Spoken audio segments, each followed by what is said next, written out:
Hey, good afternoon, everyone. Ryan Catherwood here with another edition of Advancement Live.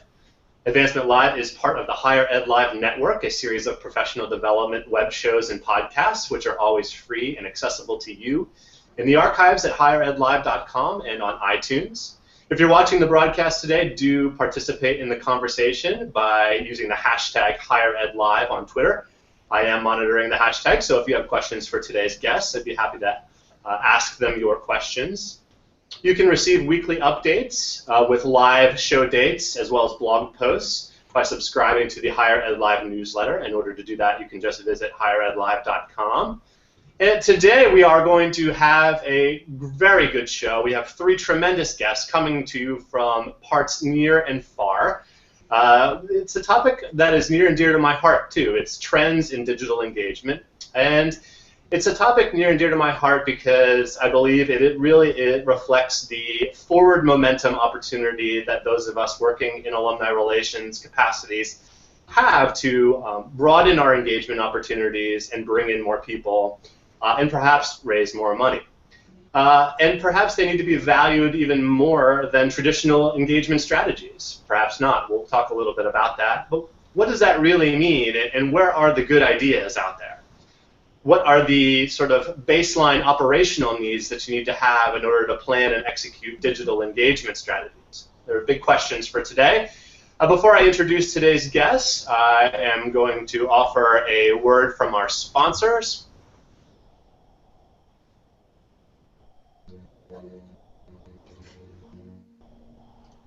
All right.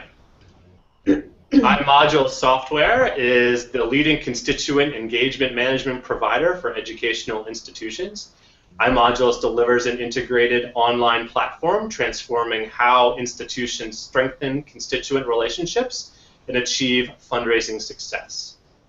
And Higher Ed Live is produced by M. Stoner, a marketing and communications firm that works with education institutions on branding, strategy, web design, and more. In higher ed, the degree is the product. Your program pages are some of the most marketing critical on your website. If you're interested in getting M. Stoner's model to building effective program pages and spending some quality time with one of their experts, check out the link we're about to tweet out so that you can learn more about that. Okay. Now it is time for me to introduce my guest to the show. Without further ado, I would like to introduce to you, coming to you from way on the other part of the world, we have Daniel Cohen. Daniel is the founder and CEO of Graduate. Hey, Daniel. Hey, thank you for having me. We're very pleased to have you on the program. Kim Brown is the Director of Strategic Communications and Digital Engagement in the Office of Alumni Engagement at Syracuse University. Hello, Kim. Hello. You need a breather after that. Ugh, long title. You know, the wind up on the show is definitely, you know, you gotta have all your vocal cords in order. Yeah, I hear you. And certainly last but definitely not least, we have Matt Lindsey, who is the Senior Executive Director of Digital Strategy and Engagement at George Washington University. Hey, Matt, how's it going today? Good. How you doing, Ryan? I'm happy to continue the long title trend. So thanks. We're glad to have you. And Matt, let's start off with you. Let's talk a little bit about the digital engagement program at George Washington. And what aspects of the program are you most excited about? I think there's a couple things. One is the growth we've seen in recent years in terms of our staff, but just how we're reaching alumni across platforms, across channels, and actually using that data and using that information in our marketing and our outreach from both the digital outreach and then how that supports fundraisers or volunteerism, people who are having personal interactions with our alumni and donors. So I think that growth has been really exciting. And just for me, the leadership, I've been in this role in a couple years, and seeing that our organizational leadership has evolved, sees the value of digital engagement, we're able to quantify it, and that they are supporting bringing new ideas and new programs to the table. And I'd have to say that if there's one area where I think there's been a lot of growth but still a lot of opportunity, it's what you have your hands in a lot, Ryan. It's sort of in the career space. There's been some wonderful programs that we used technology to network alumni to other George Washington University alumni and with fellow students, and there's still room to grow there. So I think in that area, that's one place where I'm excited where we've grown recently, and I'm excited to see where we go in the next couple of years too. Daniel Cohen's ears just perked up there in the middle of that response. I've got no doubt. Before we get to some of the career stuff, though, let's talk a little bit about some of the other work that you're doing as far as campaign-based digital engagement. What's been working for George Washington as far as driving online gifts with content marketing and social media strategy? Sure. Yeah, just for context, GW is in a $1 billion philanthropic campaign called Making History. The campaign for GW is the name for it. Our goal is supporting students, enhancing academics, and breaking new ground at GW. So it's exciting in that I and the folks who work in digital marketing communications here have been involved from the outset in planning our strategy and thinking about how we leverage these relationships and digital platforms in support of the campaign and getting people to contribute not only of their time but with their philanthropy as well. In terms of what's working, I think you'll hear this from some of the other folks. Really, a lot of it's about personalization and being able to use digital tools to effectively capture data about what people are interested in, where they are right now in their lives, and then presenting that to them relevant philanthropic opportunities. So we see in terms of the campaign and philanthropy, not everyone's interest is just supporting the George Washington University as a whole. There are certainly some people who are very supportive and happy to make unrestricted gifts to whatever that the university can use as discretion. But a lot of folks have really specific interests, whether it's a department, student org, they received a scholarship and they want to support other students on scholarships.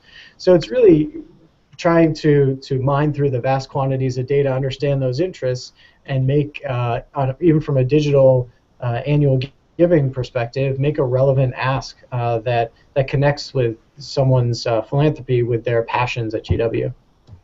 Yeah, I think that's the essence of it, is trying to figure out what people are passionate about and trying to find engagement opportunities that fit with that passion. Matt, so once someone that you have engaged with and you have a good understanding of what aspects of the social media presence they're interested in, and you're collecting this data, what are you doing with the data and the information? Does that go in your central fundraising database? How are you using the digital engagement data to inform perhaps some of your fundraising?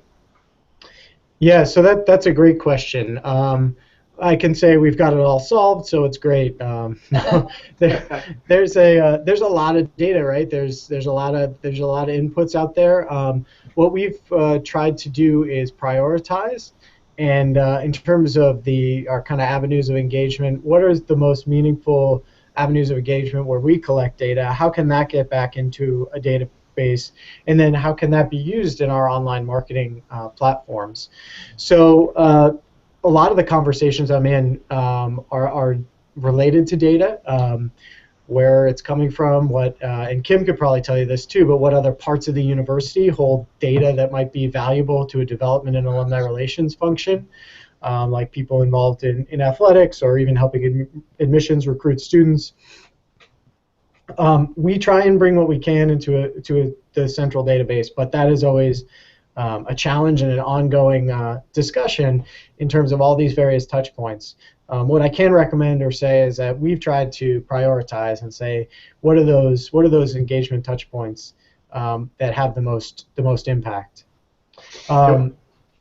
Sorry, and I was just going to say then how we use that. Again, it's about kind of some of that personalization, whether that comes in the form of sort of a mass customization in terms of an email, or we're actually bringing up to the attention someone an alumni who may be a great alumni volunteer and can get it more engaged in that role, or even to a gift officer in terms of having a conversation about philanthropy. Yeah. I think one of the trickiest parts, and Daniel and Kim, you guys perhaps chime in on this one too, is the idea that so much of our method of measuring digital engagement surrounds the event, right? It is the primary method where we're able to input data into the same database that our other information lives, like our giving information, so that we can attempt to figure out if there's any cause and effect between engagement and giving, right? That's sort of the overarching challenge and strategy.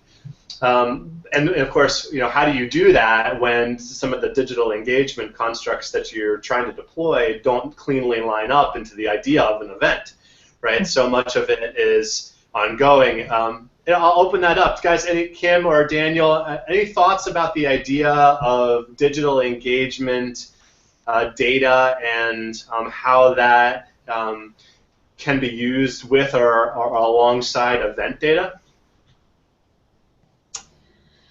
I mean, we haven't gotten to a point yet where we're looking at who's attended our events, and then I guess the theme of my comments today will be if there were 15 people in this office doing this kind of work, we'd be golden. And I think that Matt and Daniel from the schools you work with, I mean, there's so much we want to do. Like, how amazing would it be that everybody who signs up for an event, we know what their Facebook page is and what their Twitter handle is and the number of times they've liked us on Facebook in the last year and the tweets that they've sent that have loved Syracuse University, but we haven't gotten to the point yet that we're tracking that. So I would say there is a separation right now, and the goal, there are many goals, is to get that a little further aligned. Yeah. Well, I would just sort of say that, one of the things that's interesting about digital engagement is the idea that we're saying, let's say you like something on LinkedIn, a post on the university's page, why is that interaction any less important than attending an event, right? Like, why are we not coding that into our database as if it is of equal importance? And I think it's always been kind of seen as perhaps less of an engagement than coming out to an event. And Matt, that brings me to my next question for you, is something that you've been working on is an engagement score, right? Is a kind of method to take a look at engagement activities of different sorts and try to come up with a score on individual records as far as how that person is engaged and perhaps likely to give. Yeah, I think so. That's something that we've definitely been focusing on and speaking about. And Kim could talk a little bit more. I'm not sure if you're still using the net loyalty scores, but I've heard a little bit about that from Syracuse. And so for us, for George Washington University, we're definitely in the midst of an engagement scoring process at Project. What we're trying to do is get which as other folks, as you, Ryan, and Kim could probably talk about, get different parts of our division and the university together on the same page talking engagement. I mean, one problem we have is kind of a definitional. Like, you could talk to 5 different people and probably get different definitions about what engagement is and what are those inputs. So that's part of our process, is to try and get at least our division on the same page. But we do have, we have an online, tools that we're using more for online marketing, and there's most of the data is syncing back to our core database, but there's some pieces that are still out there. Social is this big opportunity, but no one that I know of is really doing it well in terms of integrating it with a core database or getting a full profile of our constituents. So yeah, we're trying to put together and looking at models that are out there in higher ed for an engagement score, to make that, to bring those pieces of engagement together into more of a usable filter or maybe segmentation tool to talk about who's engaged. But it's not a silver bullet. It's not going to solve anything. And the underlying, actually, kind of one of the impetus behind this is, for that metric to be valid, you need to have quality and credibility with the data that you're using. So it's garbage in, garbage out. So hopefully through this process, we're also showing folks that when, if there is manual work in coding someone as a volunteer or having an interest, that's actually being used and that is valuable, time well spent. Yeah. Matt, what do you think as you're working underneath an advancement shop, right, what are the implications of digital engagement for frontline fundraisers? And is there a strategy to be had here? I know that sometimes there's a disconnect around the idea of digital engagement when it comes to your principal gift officers or even major gift officers as far as utilizing digital engagement. And maybe there's even a digital literacy thing going on there that we could probably do a whole show about. But what do you think? What do you think's happened there? Yeah, I think I'd be interested to hear from you guys, but I think you hit on one important point there, Ryan. Definitely there is sort of the literacy, and what I see in sort of generational is some of our younger major gift officers are going to Twitter, sometimes connecting with prospects there, going to LinkedIn, certainly using that data, and that's just part of in their tool set.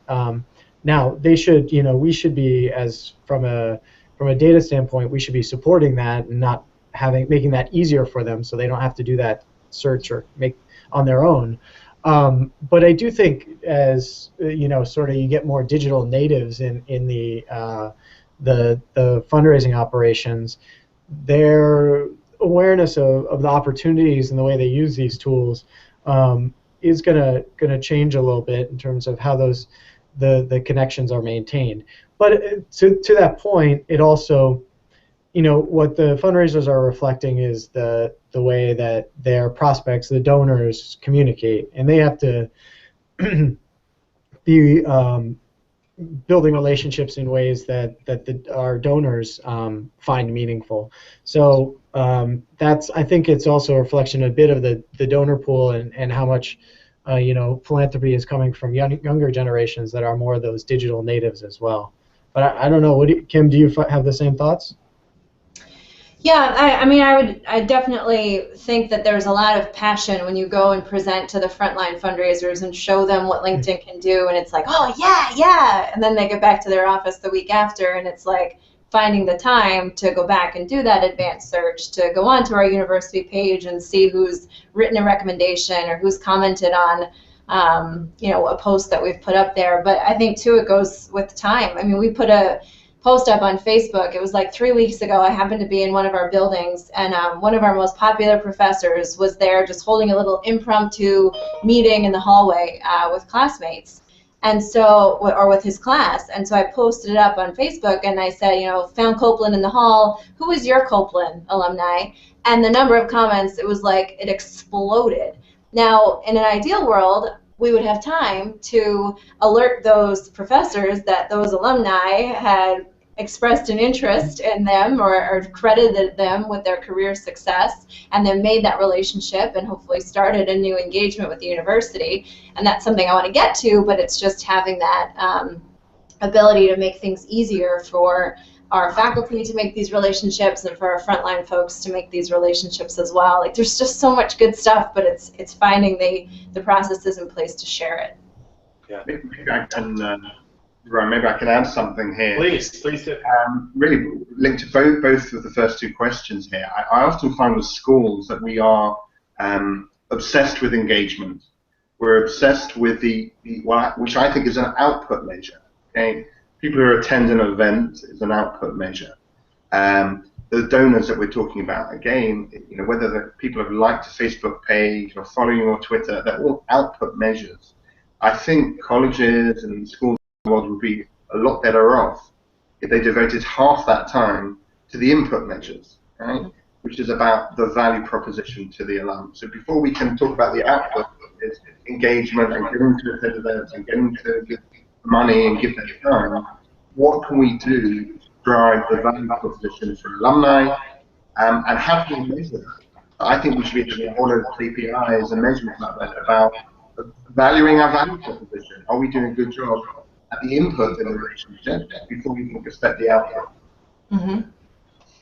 I think that's right. I think that there's definitely a challenge as it relates to providing value, right, and assessing where value is. I think to some degree, like, value is determined by participation, right? You start to see pretty quickly if someone or your alumni population isn't into what you're trying to do or registering for the event that you're trying to to sell, or the post that you put up on Facebook. Daniel, can you talk a little bit more about that, bringing you in? What's the biggest holdup as far as advancing a digital engagement program, as you see it? Sort of, you have the opportunity to chat with lots of different universities. I think the status quo, right? We've been doing things in a certain way for a very long period of time. People have set jobs, set routines, set tasks. They're not ready often for changing the way that the world has moved on. Their alumni have moved on. And I think generally making a change is difficult, right? You have set ways of doing things. Events are the historic way that we did alumni relations, physical events. I think we have to just move our headspace into thinking digitally, online, virtually. And I think getting people to make that shift is difficult. I think there's an element there of, I'm going to be a little bit controversial here, control freakishness, right? That alumni directors do not want to lose control. They want to hold everything. They want to. When actually engagement comes often by making space, virtually and physically, for your alumni to engage. I think sometimes there's a defensiveness about job security. Yeah, absolutely. I think about online mentoring as an example. I think that the years has been individually connecting people manually in a mentoring relationship. Suddenly, digital comes along and facilitates that on a huge scalable way. That can feel quite threatening, even though it can be a huge opportunity. So there's a lot of, I think, cultural changes. The resistance to change is probably the biggest one there that I see. Yeah. Well, let's say you have a really robust reunions program and a big team and a really robust regional engagement team, where you have a bunch of regional engagement officers and you're doing all these events, and all of a sudden you realize you can't really do any more events. All your resources are tied up into these live event programs, and if you're going to pivot, someone's job is going to change or be eliminated, and resources are going to have to go another direction. And ultimately, I think we're going to have to do that, right? It's like that's part of the future of alumni relations, is making those hard choices. But let's talk a little bit, Matt, about advice that you have for advancement departments or alumni associations looking to build more of their digital engagement strategies.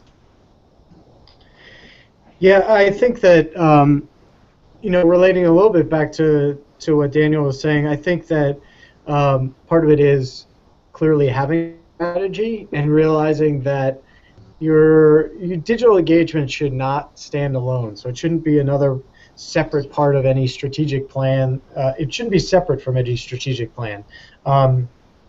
It is integrated, part and parcel of what we're doing in alumni relations, as well as like digital fundraising is for the development side of the world.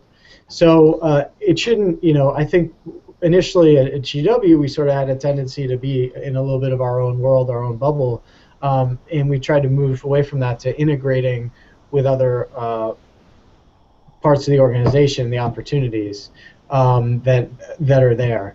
I think the world is shifting a little bit more digital as resources are strapped. There are great opportunities there, but I do think it makes prioritization paramount. So we, and that's one of the things that we really focused on, is looking at what 6 KPIs or 6 conversions that we're really focusing on improving the user experience digitally, as well as that we're really robustly tracking metrics and looking at forms and making sure that those experiences are good. So that's obviously online giving, but we're also looking at the online event registration experience, from what does a user see, whether they're searching or they get an email and they go and register for an event.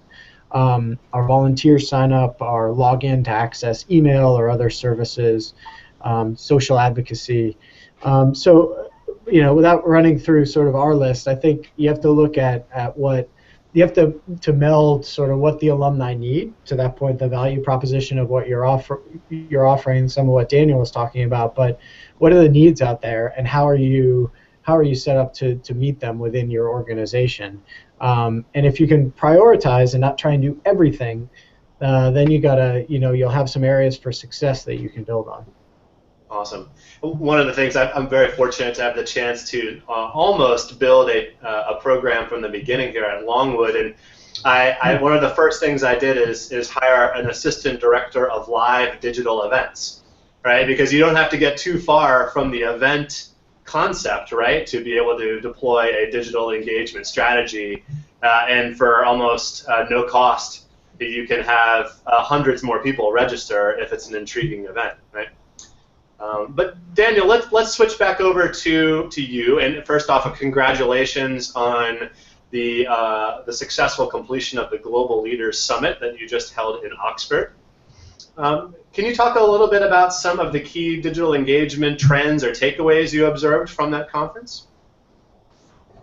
Look, firstly, thank you for the plug for the conference, and I'm going to plug back to say that in 2016 we are bringing the Global Leaders Summit to the United States.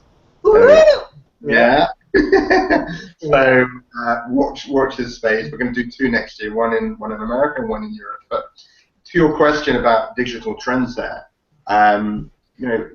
we see a few. I think the first is the clear emphasis of careers and building career networks. So the idea that schools are understanding that they have a unique value proposition out there. And if they can leverage their digital and online networks better for their alumni, then that could be extremely valuable. It's almost a change. I noticed a change in the old networking dictum. The old networking dictum used to be, it's not what you know, but it's who you know. But today it's different. We know a lot of people. I know 400 million people, as Charles Harvey said at our GLS conference. 400 million people in LinkedIn I'm connected to. So the new dictum is about who you know, it's how willing they are to help. And that digital change of harnessing broader networks, alumni networks that are willing to help. We see other changes coming through.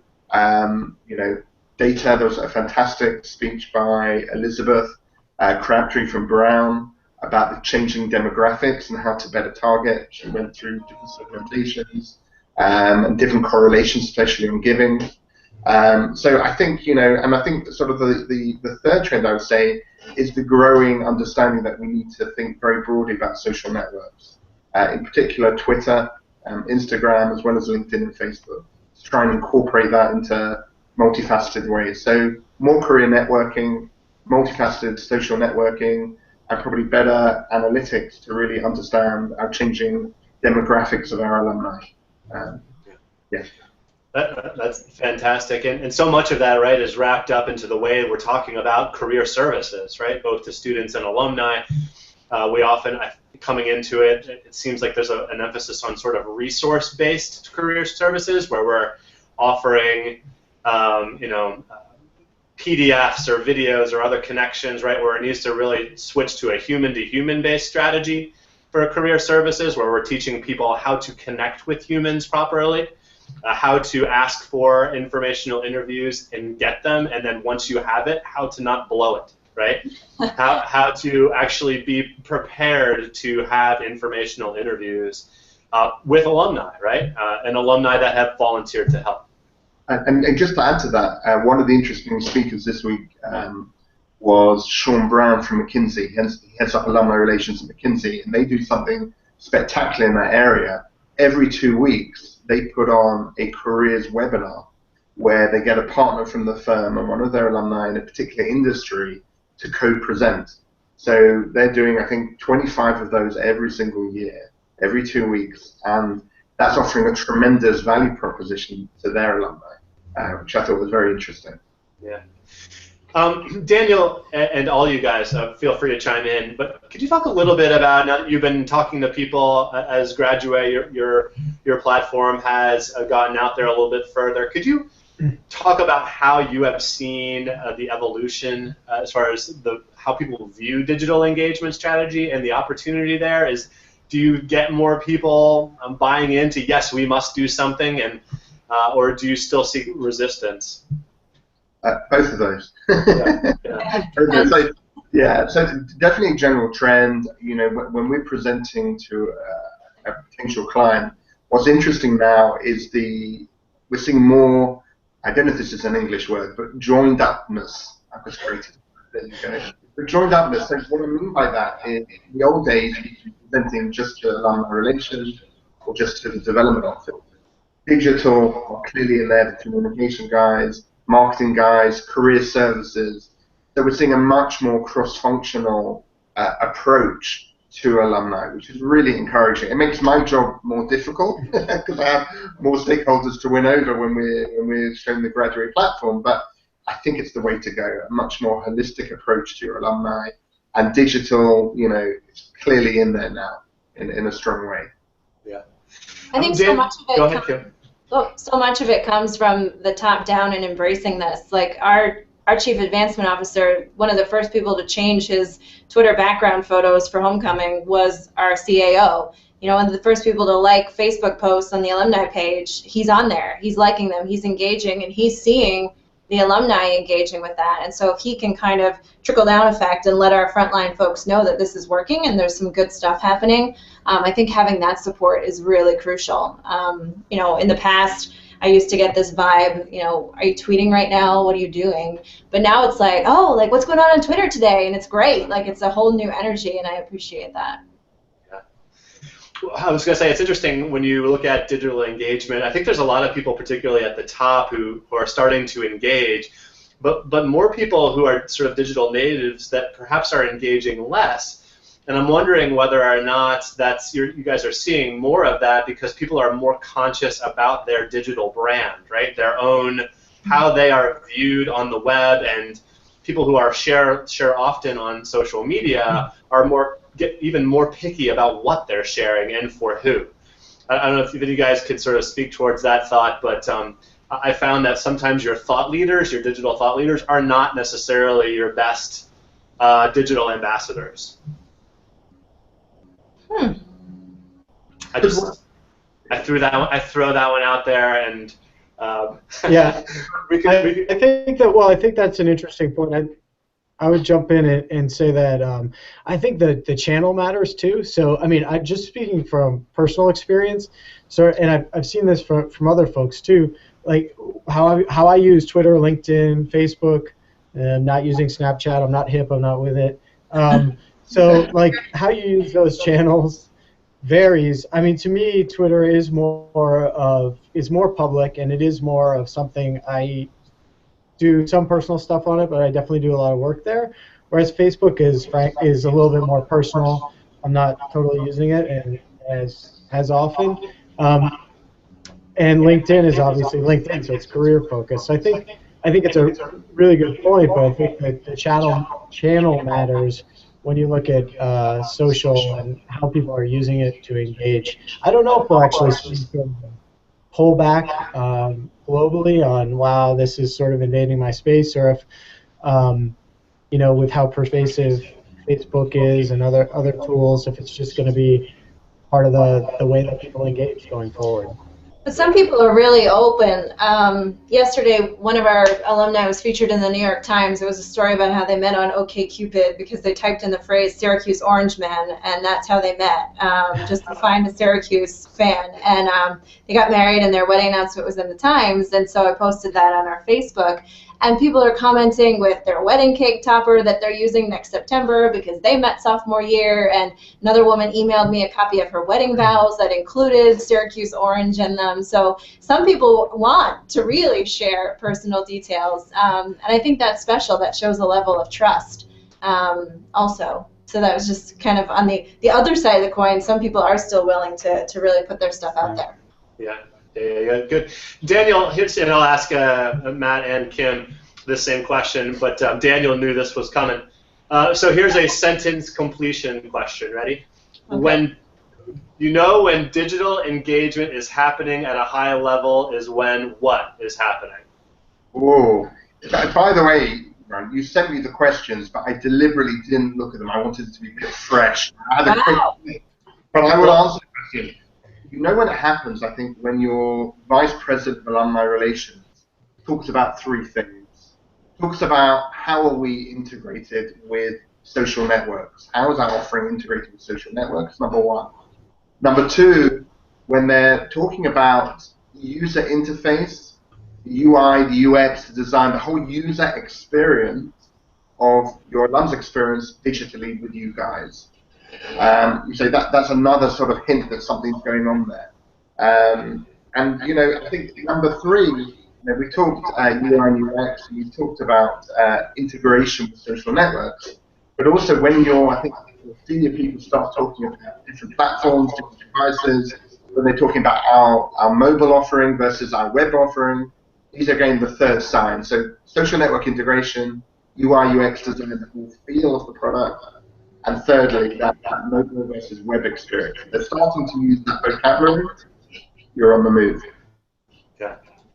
Kim or Matt, do you guys want to take a crack at that one? The first thing that came to mind was when your CAO emails you after homecoming weekend and says not only does he want the metrics for like how many people came, but what were our likes, what were our retweets, what were our impressions, he was caring about this stuff. So seeing that there is a digital engagement side of the homecoming event scene, which is obviously the biggest event that we do. That and the other thing that came to mind was seeing the engaging post on Facebook. This is doing better than 95% of your other posts. So feeling like, all right, people are starting to pay attention, and that's cool. Yeah. I think those are all great, and I totally agree. I think when we'll really know that it starts to become part of the operation, when people stop calling it digital engagement and just start calling it engagement. Yeah. Yeah. Good thought. Good thought. Let's talk a little bit about LinkedIn, guys. LinkedIn has been one of our very best friends, right? As digital engagement or just engagement professionals working to get more participation. And I think that John Hill's presence as the higher education evangelist for LinkedIn was a hugely powerful period for LinkedIn, which subsequently sort of died, right? When John moved on to Techstars, and it's weird that one person had that much kind of impact on the prevalence of LinkedIn in our professional lives. But let's talk a little bit about groups, the university page, sort of anything that comes to mind as far as how LinkedIn continues to help our efforts and maybe ways that LinkedIn somewhat hinders it. Yeah, I think that we could probably do a whole show on LinkedIn and the successes we had and the woes that we feel now. I personally, and I've said this before on Twitter, I'm so disappointed with the changes to groups. Some of my colleagues have said that theirs have changed over so much so that they can no longer even search within a group, which to us, Ryan, when we first did our first show together years ago, we were talking about how we connected alumni within LinkedIn groups. And I know Daniel's probably perking up and saying, well, we have a platform that can allow that messaging without needing LinkedIn groups. But yeah, it's just, there have been so many changes, and even that university page, the metrics that we get emailed about that are like, okay, thanks. And you can't go back any further. Like once you've gotten that email, you can't go back to search them, or at least not in a way that I've found. So definitely some angst on this end about LinkedIn, and I hate to admit that. But of course, the advanced search is still fabulous, and we can find where our alumni are. But there have been changes that I think are detrimental to higher ed. Yeah, yeah. Yeah, I would agree with that definitely. I think that LinkedIn's a company, and they're going to try new things and roll it out and sort of beta test things. I think what's happened a lot is that in terms of in higher ed, they seem to have they've done well with alumni, but then we also have company pages and university pages, and I have trouble explaining to other people what the purpose of those are. And then anyone external is sort of like, well, there's a group and there's a university page and a company page. I think I'll like them all, but what are all these for? And we've had a little bit of discussions, and I think it hasn't always been clear in terms of our staff. We have a central communications staff and a human resources staff, sort of. Which of these are we using for recruiting? Which is sort of the institutional brand and identity, and then which is really for the alumni engagement and facilitating that. And I think you mentioned John, who was just great, and really, talk about that evangelist role. I mean, he was amazing at that, and really helped push things forward. and I don't want to put it all on one person, but it was nice that we all had sort of someone we could turn to and we felt like was a voice in higher ed, and that has fallen off a little bit. Michael Steelman too was so. I'm going to give the credit where credit is due to Michael Steelman down at GWU, who's now since moved on, but he kind of worked alongside John so well to leverage LinkedIn for your university, at least from the outside looking in, it seemed so. Oh, totally. So check my Twitter feed. I said I feel Michael Steelman reference. Yeah. Michael ran that for GW and had a big loss. And we got some people trying to fill in there. But again, Michael was an internal evangelist at GW. So turnover happens, and we got to roll with that. But I do feel like you invest in people at your university, and when they leave or when you're down staff, like Kim referenced before, it's a little difficult. So yeah, I wish we could all again get a little more focused on LinkedIn and do feel like we were making the right investments, I guess. But again, yeah, Kim mentioned the positives like advanced search, and there's still so much that's positive about LinkedIn. Absolutely. And in fact, LinkedIn definitely eliminated, I think, the entire higher ed team and their consumer marketing unit, and I think it is being reformed again. I've seen some conversations up on LinkedIn just about getting feedback again for the next round. I see a question on LinkedIn. I want to throw it out there to you guys.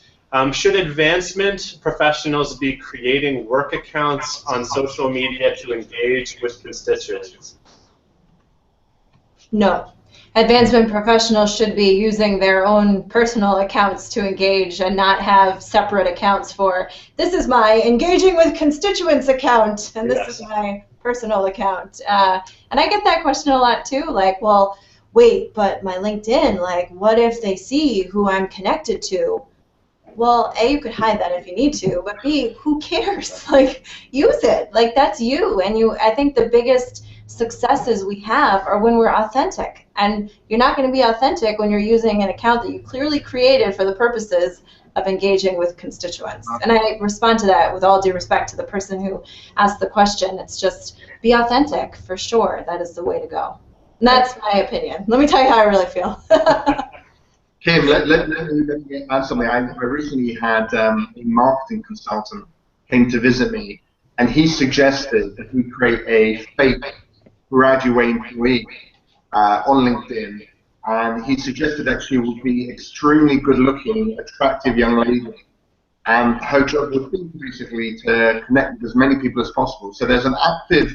We didn't go for it. Oh my God. But there are a number of companies out there that have that as a marketing ploy, where they employ a fake, attractive employee to connect with people as a way of bringing them in. So I think clearly you have to be. We said no. I thought it was interesting that some people out there are doing that. Awesome.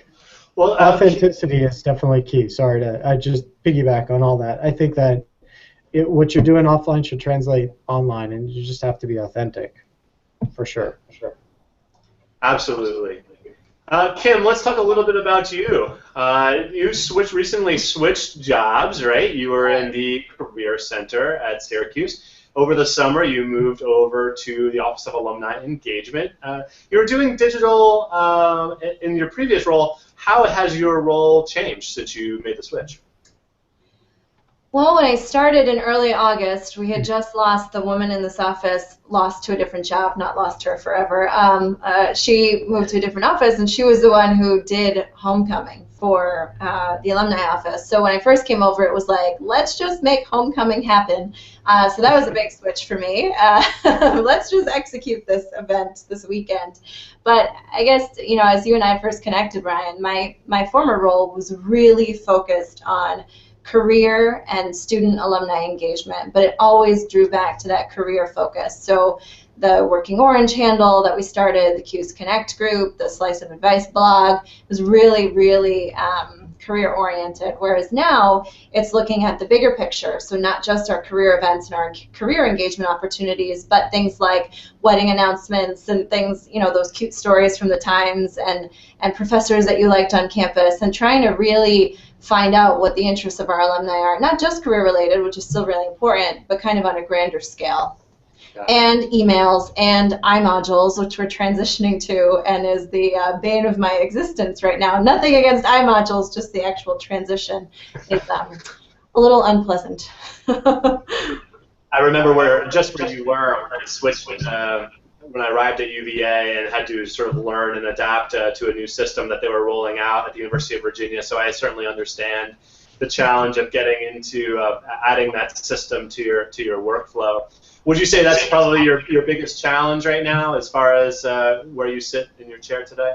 Yeah, just finding the time to train on iModules and make sure, we've got the right wording and our email system is working properly, and my job is, our office right now is about 6 people for an alumni population of 250,000. So we're kind of feeling like, all right, where do we need to prioritize? What makes the most sense? Our alumni clubs need a lot of love. They're going to need new websites when we move over to iModules. They need help with their social media presences. We've got about 592,000 Facebook presences for our different alumni clubs. So I guess, there's a few. I guess reining it all in, and at the end of the day, having our alumni feel like when they find something online, it's Syracuse University. It's not Syracuse, this little section of it, or at the end of the day when they get an email, they get it from Syracuse University and not from this little population, that little population, and so that we all look the same, because right now we look very different, all of our different logos and club logos and regional logos, and reining that all in too is part of it. That was long-winded. No.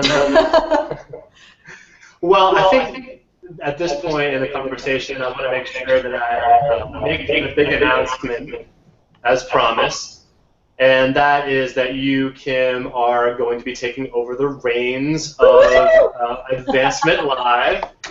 Congrats, yay! And partnering up with Andrew Gosen, of course, up at Cornell University. It's been an amazing 2.5 years for myself doing Advancement Live monthly, and I've got a chance to meet so many people and learn so many new things all along the way, and I'm very excited for you because you'll get to do the same, and you are really a champion in higher education, and someone who I couldn't be more thrilled is going to be taking over the hosting duties. So congratulations to you. Well, thank you. Keith and Ashley are making fun of me on Twitter right now, so I'm just responding to that, but whatever. Yeah, that's going to happen. That's a good thing, right? Please, share what we think. So what can viewers expect from Kim Brown-hosted editions of Advancement Live? Opinions. No. First, I want to say thank you to you, Ryan, because really, I really think this is how we connected, first on Twitter and then doing these shows together, and I got to fill in for you and for Andrew a few times. And so Andrew and I will come from Snow Corridor, USA. He's down in, I'm up here in Syracuse, and I'll show you some window shots when we start to do the shows in January and February, and you can see us buried under 6 feet of snow. I'm really interested in how do we, we had homecoming, we've got 250,000 alumni, maybe had 1,000 of them actually register for homecoming. How do we include those alumni in the event experience? So starting to look at things like Periscope or Meerkat or the different live streaming options that we have and including alumni in those. So I think some of that new technology is really interesting to me. Coming from the career side of things and very student-oriented, it's also how do we turn our students into alumni, and then once they're Generation Orange, our young alumni, what happens after that? And how do we not ignore that middle year where it's, okay, they're not graduates of the last 10 years, and they're not 60 and retiring and ready to maybe engage further with the university. How about that middle ground? And what are some engagement opportunities there? So, and our first show in December will be with Stony Brook, talking about their 40 Under 40 initiative, which is a cool event, great way to honor their youngest alumni who have really made an impact using their Stony Brook degrees. So that's coming up in mid-December. Very, very exciting. Well, we wish you the best of luck on future editions of Advancement Live. Thank you. Matt and Daniel, thank you so much for joining us today. Thank you, Henry. Thank you very much. I'm honored to be on your last show, Ryan. Good job Well, to you too. I hope to not go away forever, right? I'll do Kim, whenever you need a fill-in, I'm here for you, okay? Yes, that sounds, so what are you doing in January? Watching your show. Oh, good. Awesome. Yeah, and the ideas, any ideas folks have, like, seriously, we are only as good, you know, as hosts as the ideas that we have, and making sure that we're being relevant to you and what you want to see. So please shoot those ideas our way using the hashtag. Awesome. Well, thank you, everybody. Thank you. Have a great rest of your Tuesday. Bye-bye, and that's all from this edition of Advancement Live. Killed it, Ryan. Thank you. Thank you. Bye.